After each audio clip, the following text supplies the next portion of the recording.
നമസ്കാരം. The path of the goal എന്ന discussion സീരീസിൻ്റെ അടുത്ത സെഷനിലേക്ക് വീണ്ടും ഏവർക്കും സ്വാഗതം. നമുക്ക് ആദ്യം മെഡിറ്റേഷൻ ചെയ്യാം. കണ്ണുകൾ അടച്ച് ശാന്തമായിരിക്കും. ഭൂമി മാതാവിനോടും സർവചരാചരങ്ങളോടും അന്തരീക്ഷത്തോടും കൃതജ്ഞത രേഖപ്പെടുത്തും.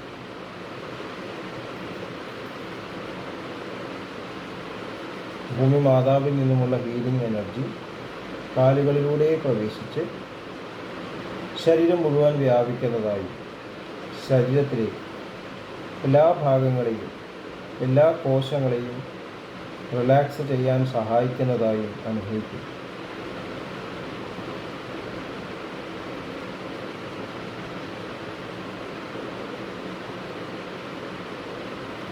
ഇപ്പോൾ ശരീരം പൂർണ്ണമായും റിലാക്സ്ഡ് ആകും. ഈ റിലാക്സേഷൻ ഹൃദയത്തിൽ അനുഭവിക്കും. ശ്വാസം ദീർഘമായി ഉള്ളിലേക്കെടുക്കൂ.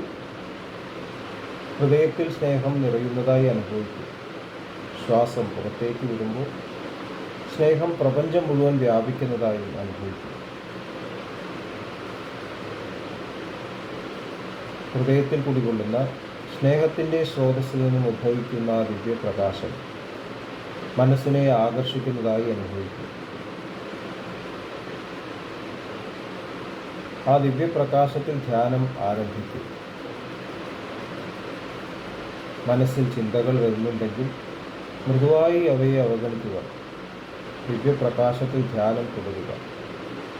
Please start meditation.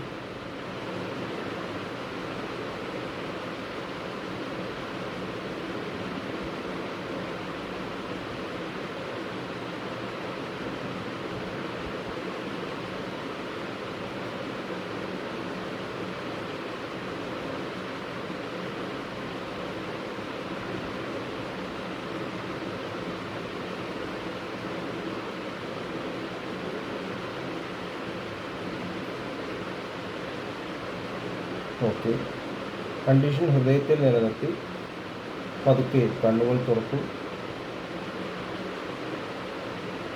എല്ലാവരെയും ഹാർദമായി ഹാർട്ട്ഫുൾനെസ് സഹജമാർ മെഡിറ്റേഷൻ സിസ്റ്റത്തിലേക്ക് സ്വാഗതം ചെയ്യുന്നു.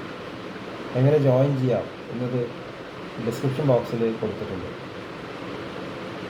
നമ്മുടെ ജീവിതം എന്ന് പറയുമ്പോൾ ഉണർന്നിരിക്കുന്ന ഈ അവസ്ഥ നമുക്ക് ലഭിക്കുന്ന അറിവുകൾ ഇന്ദ്രിയങ്ങളിലൂടെയാണ്, പഞ്ചേന്ദ്രിയങ്ങളിലൂടെയാണ്.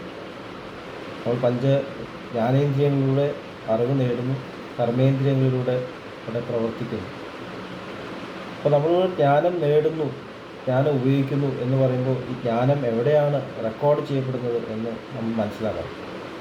തീർച്ചയായിട്ടും ഈ ശരീരത്തിലല്ല. നമ്മൾ എത്ര ഗാഠസുഷുപ്തിയിൽ പോയാലും കോമയിൽ പോയാലും തിരിച്ചു വന്നു കഴിഞ്ഞാൽ ഈ അറിവുകളൊക്കെ പിന്നെയും പുറത്തേക്ക് വരും. നമ്മുടെ ബോഡി മാറിക്കൊണ്ടേയിരിക്കും. പഴയ സെൽസൊക്കെ 11-12 മാസം പൂർണ്ണമായിട്ട് മാറുമെന്നാണ് സയൻസ് പറയുന്നത്. അപ്പോൾ അങ്ങനെയാണെങ്കിൽ അറിവെല്ലാം മാറി വരണ്ടേ? എങ്ങനെയാണ് അറിവ് നിലനിൽക്കുന്നത്? അപ്പോൾ മനസ്സിലാക്കേണ്ടത് ശരീരത്തിലല്ല അറിവ്. നമുക്ക് മനസ്സ് എന്നുള്ളൊരു പ്രതിഭാസമുണ്ട് എന്നെല്ലാവരും അംഗീകരിക്കുന്നു. ബോധമുണ്ട്, കോൺഷ്യസ്നസ് ഉണ്ട്, സയൻസും സമ്മതിക്കുന്നുണ്ട്. ബോധത്തിലാണ് അറിവുള്ളത്. ഈ അറിവ് നമ്മൾ ആവശ്യം വരെ ഉപയോഗിക്കുന്നു. നമ്മൾ എടുക്കുന്ന അറിവ് ബോധത്തിൽ റെക്കോർഡ് ചെയ്യും. നമ്മൾ അതീന്ദ്രിയ ജ്ഞാനം എന്നുള്ളൊരു പദം കേട്ടു, എക്സ്ട്രാ സെൻസറി പെർസെപ്ഷൻ. അപ്പോൾ നമ്മളിങ്ങനെ ചിന്തിക്കുമ്പോൾ എല്ലാ പെർസെപ്ഷൻസും അതീന്ദ്രിയം തന്നെയാണ്. അപ്പോൾ വാക്ക് തന്നെ ഒരു മിസ്നോമറാണെന്ന് തോന്നും. അതീന്ദ്രിയം തന്നെയാണ്. കാരണം ഇന്ദ്രിയങ്ങളിലല്ല നോളജ് റെക്കോർഡ് ചെയ്യുന്നത്. എല്ലാം ബോധത്തിലാണ്. ബോധത്തിൽ നിന്നുള്ള അറിവ് ഇന്ദ്രിയങ്ങളിലൂടെ ഉപയോഗിക്കുന്നു. ഇന്ദ്രിയങ്ങളിലൂടെ വരുന്ന അറിവ് ബോധത്തിൽ റെക്കോർഡ് ചെയ്യുന്നു. അപ്പോൾ ഈ റെക്കോർഡ് ചെയ്യപ്പെടുന്ന അറിവ് ഉപയോഗിച്ചിട്ടാണ് നമ്മൾ പ്രവർത്തിച്ചുകൊണ്ടിരിക്കുന്നത്. നമ്മൾ എന്തൊരു കാര്യം ചെയ്യുമ്പോഴും അതൊരു കാര്യം അനുഭവിക്കുമ്പോൾ അത് ഉള്ളിലേക്ക് കണക്ട് ചെയ്യുന്നു, എൻ്റെ ബോധവുമായിട്ട് കണക്ട് ചെയ്യുന്നു. എന്നിട്ട് അവിടെ നിന്ന് വരുന്ന ഇൻഫോർമേഷൻ ഉപയോഗിക്കുന്നു. ഇപ്പോൾ 95% ഉപബോധ മനസ്സാണ് പ്രവർത്തിക്കുന്നത് എന്നുള്ളത് ശാസ്ത്രം പറയുന്നു. ഒരു ഉപബോധ മനസ്സിന്, അതായത് നമ്മൾ ഇതുവരെ നേടിയ അറിവ്, അതാണ് ഉപബോധ മനസ്സ് എന്ന് പറയുന്നത്. മനുഷ്യരാശി നേടിയിട്ടുള്ള അറിവിൽ നമ്മൾക്ക് കണക്ട് ചെയ്യാൻ പറ്റുന്നത് നമ്മുടെ പൊതു മനസ്സിൻ്റെ ഭാഗം എന്ന് പറയും. ടോട്ടലായിട്ടൊരു സബ് കോൺഷ്യസ് നമ്മളതിനൊരു ഭാഗം കണക്ട് ചെയ്യും. അത് നമ്മൾ വരുമ്പോൾ അത് പ്യുവറായിട്ട് നമ്മൾ ഉപയോഗിക്കുന്നില്ല. അവിടെ മുൻപുണ്ടായുള്ള അനുഭവം അതിനെ കളർ ചെയ്തു. അവിടെ പ്രെജുഡിസ് വരും, മുൻവിധികൾ വരും. മുമ്പേ നമുക്ക് വേദന ഉണ്ടാക്കിയിട്ടുള്ളൊരു അനുഭവമാണെങ്കിൽ അതേ അനുഭവം ഇപ്പോൾ വരുമ്പോൾ നമുക്ക് അത് വേണ്ട എന്ന് തോന്നും. കുട്ടിക്കാലത്ത് ഹോസ്പിറ്റലിൽ പോയിട്ടുള്ള അനുഭവം, കുട്ടിക്ക് ഇഞ്ചക്ഷൻ കിട്ടിയിട്ടുള്ള അനുഭവമാണ് പിന്നെ ഹോസ്പിറ്റലിൽ പോകാൻ ഭയപ്പെടുന്നു. കുട്ടികൾക്ക് ഡോക്ടറെ കാണുമ്പോൾ തന്നെ കരയാൻ തുടങ്ങും. കാരണം എന്താണ്? ഈ വേദനയുടെ ഒരു അനുഭവമാണ്. ഇതുപോലെയാണ് എല്ലാ കാര്യങ്ങളും. ഒരു ഉദാഹരണം പറഞ്ഞു, ഏതെങ്കിലും ഭക്ഷണം കഴിച്ചിട്ട് നമുക്ക് അസുഖം പിടിച്ചിട്ടുണ്ടെങ്കിൽ ചിലപ്പോൾ ഭക്ഷണത്തിൻ്റെ കുഴപ്പമില്ല, അന്ന് ഉണ്ടായിട്ടുള്ള വല്ല മാറാരോഗങ്ങളുടെ എപ്പിഡമിക്കോ അല്ലെങ്കിൽ ആ പ്രത്യേക സ്ഥലത്തിൻ്റെ പ്രശ്നമായിരിക്കും. അപ്പോൾ നമ്മൾ പിന്നെ ഭക്ഷണം കഴിക്കില്ല, എനിക്ക് ആ ഭക്ഷണം പറ്റില്ല എന്ന് നമ്മൾ ബ്രാൻഡ് ചെയ്യുന്നു. ഈ അടുത്ത് എനിക്കറിയുന്ന ഒരാളുണ്ട്, പാല് കുടിച്ചാൽ പ്രശ്നമാവും എന്നെങ്കിലും ലാക്ടോസ് ഇൻടോളറൻസ് എനിക്കുണ്ട് വിശ്വസിക്കുന്നതാണ്. കാരണം എപ്പോഴോ പാല് കുടിച്ചു, അത് കുടിച്ചപ്പോൾ പ്രശ്നമായി. ഞാൻ പറഞ്ഞത് ട്രൈ ചെയ്യാൻ പറഞ്ഞു. പാല് സുഖമായിട്ട് കുടിച്ചു, ഒരു കുഴപ്പമില്ല. ഒരു തോന്നലായിരുന്നു, എത്രയോ പ്രായമായിട്ട്. ഇതാണ് ഉപബോധ മനസ്സിനെ ഡിപ്പെൻഡ് ചെയ്യുമ്പോഴുള്ള പ്രശ്നം. ഇനി നമ്മൾ ഉപയോഗിക്കുന്ന അറിവെല്ലാം ഉപബോധ മനസ്സിലല്ല. പലപ്പോഴും നമുക്ക് ഇൻറ്റ്യൂഷൻ ഉണ്ടാവും. നമ്മളിപ്പോൾ ഒരു കാര്യം തുടങ്ങുമ്പോൾ ഒരു ഐഡിയ വരുന്നു നമ്മൾ, എനിക്കൊരു ഐഡിയ ഉണ്ട്, അത് ഇൻറ്റ്യൂഷനാണ്. ഇൻറ്റ്യൂഷൻ പിന്നെ ചിലപ്പോൾ നമുക്കൊരു കാര്യത്തിൽ ഇറങ്ങുമ്പോൾ വേണ്ട, എന്തോ ഒരു കുഴപ്പമുണ്ടെന്ന് തോന്നും. ഇൻറ്റ്യൂഷൻ, അത് ഇൻറ്റ്യൂഷൻ എവിടുന്നാണ് വരുന്നത്? അതിന് അതിബോധ മനസ്സാണ്. നമുക്ക് അറിയാത്തൊരു മേഖലയുണ്ട്, അവിടെ നമ്മൾ ഗൈഡ് ചെയ്യപ്പെടുന്നു. ഈ അതിബോധ മനസ്സെന്നാണ് ശാസ്ത്രജ്ഞർക്ക് റെവലേഷൻസ് ഉണ്ടായത്, കണ്ടുപിടുത്തങ്ങളുണ്ടായത്. ഇപ്പോൾ എക്സ്ട്രാ സെൻസറി പെർസെപ്ഷൻ എന്ന് പറയുമ്പോൾ ഈ അതിബോധ മനസ്സിലേക്ക് കണക്ഷനായിട്ടാണ് പലരും ഉപയോഗിക്കുന്നത്. പക്ഷെ അവിടെ നിന്ന് വരുന്ന അറിവും പ്യുവറാണോ? ഇതാണ് നമ്മൾ ചിന്തിക്കേണ്ട കാര്യം. ഇതെല്ലാം ബോധമണ്ഡലത്തിൻ്റെ വിശാലമായിട്ടുള്ള ഒരു സ്പെക്ട്രമാണ്. നമ്മളുടെ അതിബോധ മനസ്സ് നമ്മളെക്കാളും ഉയർന്ന ഒരു വ്യക്തിത്വത്തിൻ്റെ ബോധ മനസ്സാണ്. ഒരു ചെറിയ ഉദാഹരണം പറയാം. LKG പഠിക്കുന്ന ഒരു കുട്ടിക്ക് LKG മുകളിലുള്ളതെല്ലാം അതിബോധ മനസ്സാണ്. ഞാനൊരു 10ാം ക്ലാസ്സിൽ പഠിക്കുന്ന ഒരു കുട്ടിക്കാണ് LKG ഒരു ഉപബോധ മനസ്സാണ്. ഒരു എക്സാമ്പിൾ അങ്ങനെ മനസ്സിലാക്കാൻ വേണ്ടി പറയുന്നതാണ്. അപ്പോൾ നമ്മൾക്ക് വരുന്ന അറിവുകൾ ശരിക്കും മുകളിൽ നിന്ന വ്യക്തിത്വങ്ങളുടെ ഉപബോധ മനസ്സിൽ വരുന്ന അറിവുകളാണ്. അതും കളേർഡ് തന്നെയാണ്, അതും പ്യുവർ ആവണമെന്നില്ല. സ്വാമി വിവേകാനന്ദ പറഞ്ഞിട്ട് പല റിലീജിയസ് ടീച്ചേഴ്സും അവർക്ക് കിട്ടിയുള്ള റെവലേഷൻസൊക്കെ മിക്സഡ് റെവലേഷൻസ് ആയിരുന്നതാണ്.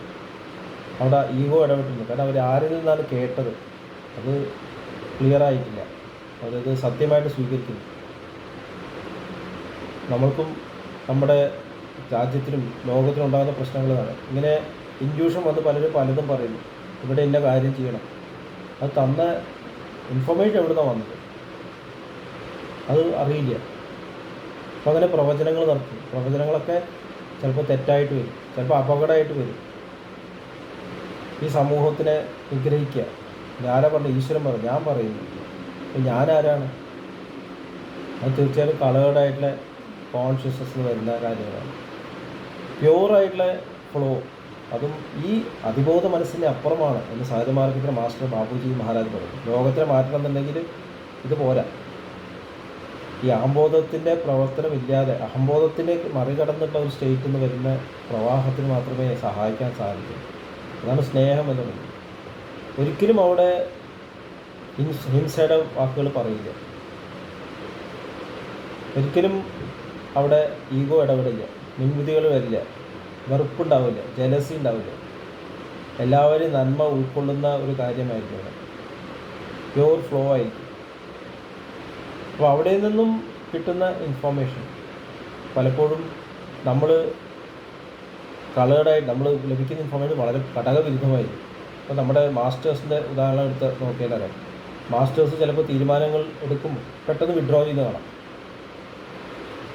എവിടെ നിന്നാണ് ഈ വിഡ്രോ ചെയ്യാനുള്ള ഡിസിഷൻ വന്നത്? മുകളിൽ നിന്ന്.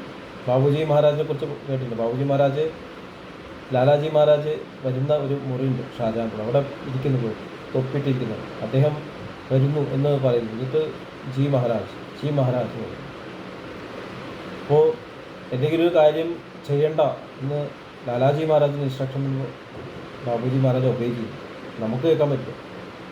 എന്തുകൊണ്ട് കേൾക്കുന്നു? ലാലാജി മഹാരാജ് ആ ലെവലിലാണ് നിൽക്കുന്നത്. അപ്പോൾ അങ്ങനെയുള്ള ഒരു സ്പിരിച്വൽ മാസ്റ്ററിലേക്ക് നമ്മൾ ജീവിതത്തിൽ കണക്ട് ചെയ്യാനും ഈ ജീവിതം കഴിഞ്ഞാൽ അതീന്ദ്രിയമായിട്ട്, അതീന്ദ്രിയം എന്ന് പറഞ്ഞാൽ മനസ്സിനപ്പുറമുള്ള ആ സെൻട്രൽ നിന്ന് ഇൻഫർമേഷൻ കിട്ടാൻ സാധിക്കുന്ന വലിയ ഭാഗ്യമാണ്.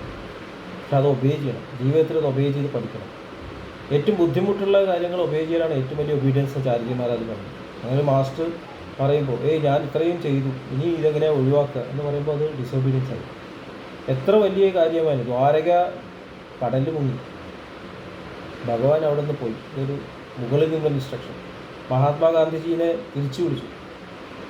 ഗോഡ്സ് ആൻഡ് ഗോഡ്സ് സേ എന്ന് ഒരു ചൊല്ലുണ്ട്. മതി, നിന്നെക്കൊണ്ട് ഇനി ആവില്ല, പോകുന്നുള്ളൂ എന്ന് പറയുന്ന പോലെയാണത്.